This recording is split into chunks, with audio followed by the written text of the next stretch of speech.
ville de 4 km² de superficie, l'Épiphanie, c'est quelque chose de plus vaste que ça. Selon les chrétiens, hein, l'Épiphanie, c'est la grande célébration de l'arrivée de Jésus. C'est le party privé des rois mages, puis c'est la graine, la dune, au milieu, la galette des rois. Mais bien avant ça, une tradition païenne dit que l'Épiphanie, c'est la célébration du solstice d'hiver. La plus longue journée de l'année et dès le lendemain, enfin, les journées... La plus longue nuit de l'année, pardon, et dès le lendemain, les journées commencent à rallonger. Donc, c'est la fête de la lumière. C'est la victoire de la lumière sur les ténèbres de l'hiver. Parce que tout le monde sait que juste de l'autre côté de l'hiver, il y a de la lumière. C'est la victoire de la lumière. C'est la victoire de l'amour. Et voici donc une belle histoire d'amour. Véronique Béchard et 6 pieds sur terre. Merci, merci. Patrick Beauchemin, qui fait quand même un très bon travail de guide. On peut dire merci. Le guide à la lampe. Le guide à la lampe, le guide à la lampe, voilà. Bonsoir, c'est un plaisir pour moi de venir vous raconter cette histoire-là que j'ai faite pour l'histoire de l'Épiphanie. Et vous serez d'accord avec moi pour dire que chaque contrée, chaque patelin a ce qui serait permis d'appeler une âme. Quelque chose qui la fait vibrer, qui la rend particulière. Et ça, c'est parce que les pieds de tous les habitants, de tous les êtres humains qui sont passés par là vibrent encore et à un moment donné, ça fait les bonnes vibrations de l'endroit, ça fait l'âme de l'endroit. Alors une contrée tient subtilement et des fois moins subtilement à garder son monde proche. Parce que quand quelqu'un grandit sur cette terre-là, quand quelqu'un fait grandir cette terre-là et que quelqu'un est enterré après sur cette terre-là, ben ça fait que la terre est beaucoup plus fertile. Me suivez-vous? Ah bon, cool. Est-ce que vous accepteriez de me suivre aussi dans le temps? Parce que, mettons, dans le bon vieux temps, qu'on ne sait pas si c'était bon, si c'était vieux tant que ça, mais c'est le passé. Puis le passé, ça laisse des traces. Ça laisse une histoire avec un grand H. Mais ça laisse aussi des petites histoires avec des plus petits H. Et dans ces plus petites histoires avec des plus petits H-là, ben, on joue, on s'amuse, on réécrit, on réinvente, puis on peut comprendre des choses. Comprendre quelque chose tout d'un coup, ça s'appelle avoir une épiphanie. Comprendre tout d'un coup en faisant pipi, c'est avoir une épiphanie, mais ça n'a rien à voir. Mais ça nous arrive aussi. Levez la main à qui c'est déjà arrivé. Toutes les mains sont levées, mais on ne les voit pas, mais... Alors, comprendre tout d'un coup, ça s'appelle avoir une épiphanie, et c'est là que je vous emmène. C'est une belle contrée de la MRC de l'Assomption aux abords de la rivière Lachigan. Et c'est là que les Sulpiciens avaient construit en 1732 un moulin, parce que c'était nécessaire, c'était pas tout le monde qui avait un moulin. Et la ville est née en 1853 et elle est née forte, résiliente, grande, belle. Elle est née parce qu'on en avait besoin et elle est restée parce que c'est nous qui avons besoin d'elle maintenant. Et je sais pas, je pense que la plupart des habitants de l'Épiphanie le savent, mais ça s'appelle comme ça parce que, étant donné que c'était un moulin, donc un carrefour, les villageois se rendaient souvent là et ils ont décidé d'aller collecter les impôts au moulin parce que tout le monde se rendait là et ça se passait le jour de l'Épiphanie. Donc, c'est le jour de collecte des impôts, finalement, qui a laissé son nom à l'endroit. Mais nous, on s'en va se promener là. On est en 1868. C'est la fin de l'été, une journée un peu comme aujourd'hui. Il fait tiède, il a fait chaud toute la journée, le soleil a plombé, puis là, il commence à se fatiguer un tantinet. Donc, c'est l'espèce d'ivresse humide et une espèce de petit brouillard nous guide dans l'église en construction, la première église de l'Épiphanie. Et à travers les fenêtres, il y a des trous qui font percer les rayons du soleil, qui font comme des espèces de projecteurs, qui amènent notre regard sur une colossale jeune femme à la carrure de nageuse est-allemande avec des attributs délicieusement féminins et à la bonne place, parce que c'est important qu'il soit à la bonne place. Un dos tellement large, des épaules si bien découpées que ça rendrait jaloux tous les leveurs de fonte et consommateurs de suppléments de nos jours. Bref, un beau brin de femme qui se lève devant nous, en fait, qui se déploie, parce que quand elle était assise, on ne pouvait pas voir que les jambes qui étaient en dessous étaient aussi hautes que les escabeaux disponibles en ces temps-là. Donc, la femme mesure au moins 6 pieds. 6 pieds de beaux brins de femme, 6 pieds de belles promesses, 6 pieds de jambes qui se gambadent comme ça sur le plancher de l'église en construction, pas parce qu'elle aime particulièrement les églises, c'est parce qu'elle avait remarqué un des travailleurs dans la voûte du toit qui, lui, était débarqué avec un cirque itinérant et qui avait décidé de rester pour travailler, pour voir. Donc, l'Épiphanie avait, une fois de plus, usé de son pouvoir de rétention sur cet être grandiose, un haltérophile et une ballerine mélangés dans cette personne qui gambadait sur les échafauds. Et un jour, ce gaillard infiniment admirable avait échappé un mouchoir et mademoiselle l'avait ramassé. Et depuis ce temps-là, elle espérait qu'il la remarque comme de fait. Étant donné que c'est une histoire, un jour, il l'a remarqué. Là, ça, c'est les gouttes de sueur du monsieur en question qui tombent comme ça. Le temps ralentit. Les deux se regardent et décident de sortir pour un premier rendez-vous galant.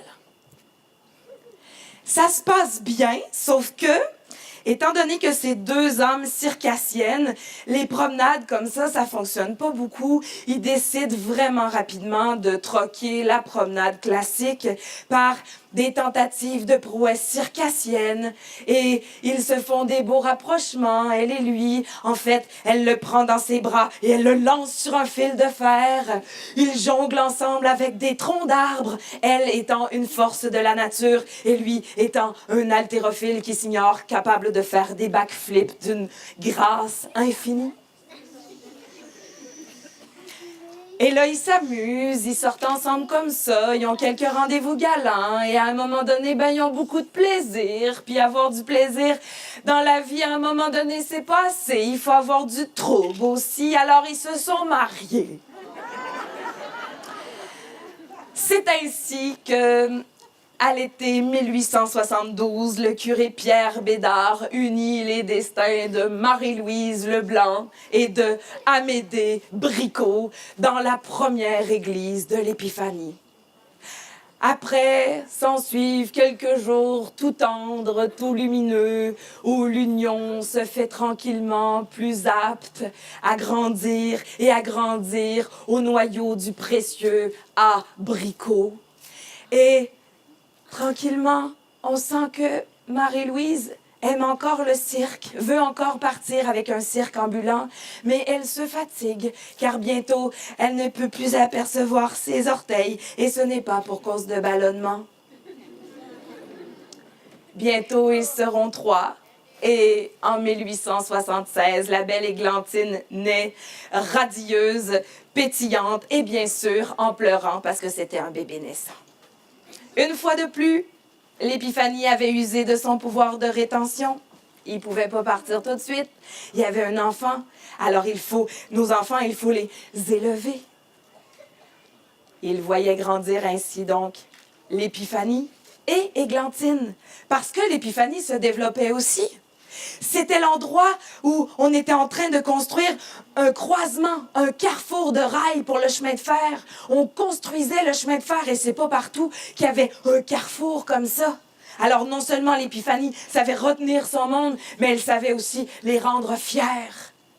Autre fierté, Marie-Louise et Amédée qui voient grandir Églantine comme ça. Et la voient grandir forte, elle aussi, grande, colossale. Ils lui montrent des prouesses circassiennes et bientôt, dans l'Épiphanie, les trois sont reconnus comme étant des artistes de cirque, ce qui fatigue un tantinet le curé. Le curé, il est pas sûr qu'il veut du cirque, lui, dans sa paroisse. Il aime pas bien ça, mais il voit que ça rend ses paroissiens heureux. Alors, il permet ce divertissement. Et, bien sûr, Marie-Louise et Amédée veulent toujours partir avec le cirque ambulant. Ils décident de le faire avec Églantine quand Églantine aura 9 ans. Mais avant, ils veulent marquer le coup avec un numéro spécial. Ils ont installé un fil de fer qui va du toit de l'église jusqu'au presbytère. Et là, il y a des prouesses, il y a des lancers qui se font, il y a des pirouettes. Ils décident de faire ça en plein hiver pour être certain que la neige amortisse le coup. Et bien sûr, en plein hiver, des fois, il pleut quand même. Et le toit est venu glissant et Amédée a fait une vilaine chute dont il n'est pas ressorti vivant. Marie-Louise et Églantine sont atterrées, mais se consolent en se disant que l'homme de leur vie est mort en faisant ce qu'il aimait le plus au monde, accompagné des gens qu'il aimait le plus au monde. Alors, elle décide de faire le numéro quand même, malgré la peine. Et comme un signe du destin, le 25 janvier 1885, l'église de l'Épiphanie brûle. Seul le presbytère reste debout. Et Marie-Louise est décontenancée. Marie-Louise, autrefois si forte, si résiliente, si volontaire de quitter l'Épiphanie, avait décidé de rester. L'Épiphanie avait décidé, elle aussi, de la garder. Donc, les deux femmes rentrent au couvent et Églantine devient une adolescente colossale et elle est capable de déménager des meubles. Donc, ils sont au couvent, elle fait des blagues aux bonnes sœurs, elle change les lits de place juste pour les mélanger. Les bonnes sœurs essaient de la calmer, essaient de lui dire « Écoute, c'est sûrement l'appel de Jésus. Utilise ta force, utilise ta grande nature sauvage pour la mettre au service de Dieu. » Mais elle entend juste l'appel de la nature. Elle n'entend pas l'appel de Jésus. Elle veut partir avec le cirque ambulant. Elle veut continuer de jongler avec des troncs d'arbres. Elle, c'est ça qu'elle aime. Et Marie-Louise en profite pour prendre quelques jours plus beiges, tendre, plus relaxant, plus zen, prier, remercier, apprécier et devenir un peu malade, elle aussi. Une grippe qui finit plus. Marie-Louise a eu une grippe d'homme. Et vous imaginez, on n'en survit pas. Et elle avait le mouchoir de son Amédée qu'elle avait toujours sur elle. Elle dormait avec et la nuit, il se teintait de rouge tellement elle toussait. Et il y a un matin où elle s'est juste pas réveillée. Elle avait 44 ans. Et Églantine se retrouvait orpheline et au couvent. Et on retourne dans une église en 1898. Et il fait tiède, c'est le plein été. Une journée un petit peu comme aujourd'hui.